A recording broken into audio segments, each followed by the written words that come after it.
Okay, so welcome back. This is video number 7, and we're going to talk about crafting the job post so that you attract the right programmer. So by now, you should have seen enough data. You should have jotted down those patterns to create the good job post based on what you've seen. So here's what you need to do.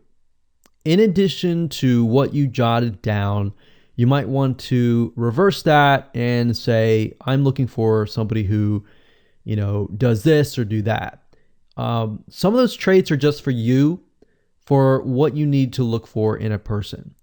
But in addition to that, you need to make sure that you list the following. So you need to list the following as in, hey, I'm looking for a WordPress plugin programmer that has a skill set, PHP, MySQL, CSS, and JavaScript that is specialized in the WordPress framework.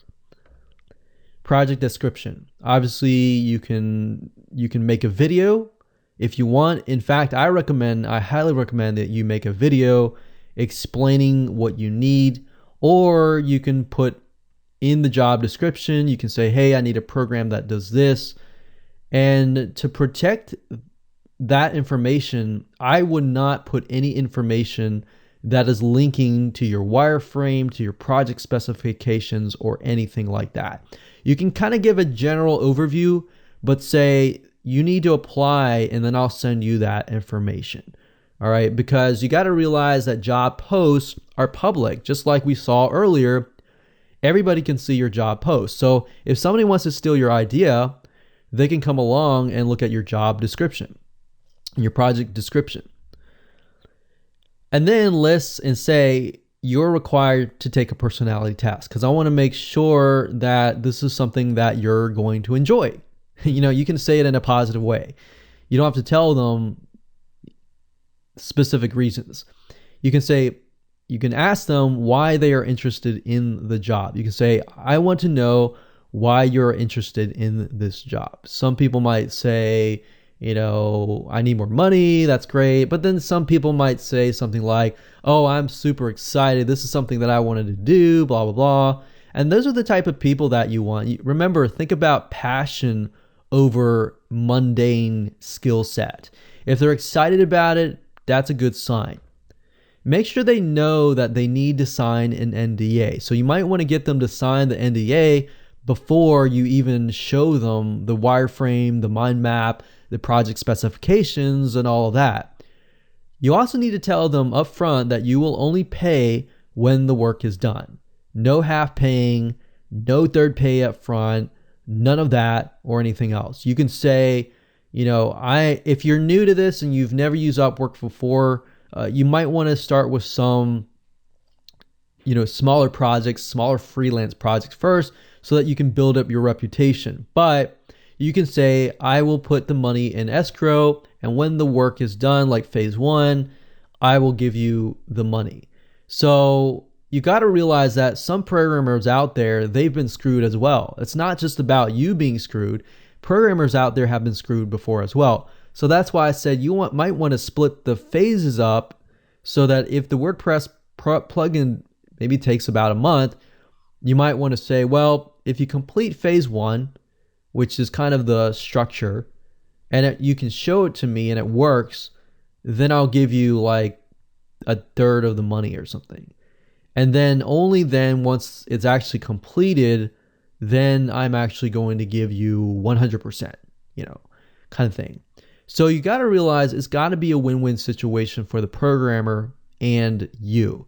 Now, when you get big and you spent thousands of dollars on Upwork over time, and they see that, then maybe you can, say, make your own rules and all that. You can say 100%, I'm only going to pay when all of the phases are done.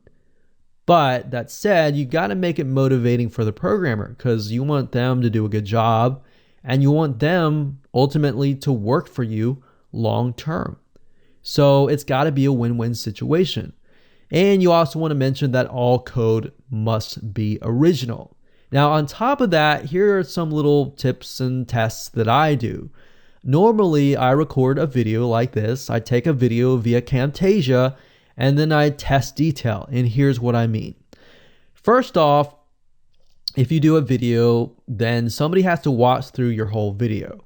And as you're recording your video, sometimes I'll say, oh, by the way, if you're watching this video somewhere in the middle, I'll say, make sure you put the keyword like green laptop or blue robot or something that is just out of the ordinary. And I'll say, put this keyword in your application so that I know that you actually watched this video. All right. So I know that sounds weird, but here's the thing. What I've realized over the years, depending on the job post, sometimes 70%, sometimes 90%, most people will skip that. Most people won't even read your job post. What you're trying to figure out is, did the person actually read my job post? Most people will say, hey, I can do it. And a lot of people will just take that and run with it. But then you find out that they never read your job post and they don't know what they're doing. So that's one step that I do. If it's all written and you don't want to do a video, that's fine. Put it somewhere that is kind of embedded inside a paragraph, so they have to really read through it. You could put it on the bottom, you could put it maybe 75% through, but put it in a paragraph so it's not very, very obvious. And say, if you put this keyword in your application, I will know to read it. Now, here's a really cool thing. When you begin to scan through hundreds of applications and they have put that keyword at the top, what I do is I scan through, let's say I get 30 applications. I'll scan through the top, and anybody who doesn't have that keyword, I delete. And I look at the ones that actually put the keyword in their application. So guess what? You could go from 100 or 300 different applications, and you might only get 30 people who actually put the keyword. So that's great. You move all that out. Then you look at those people, and you can do other little mini tests from that point on. Make little mini tests or out-of-the-box questions in your videos or your actual job posts, and see who actually answers them. You basically want to rule out people who don't read your posts. All right. So that's what I would do in terms of creating your job post.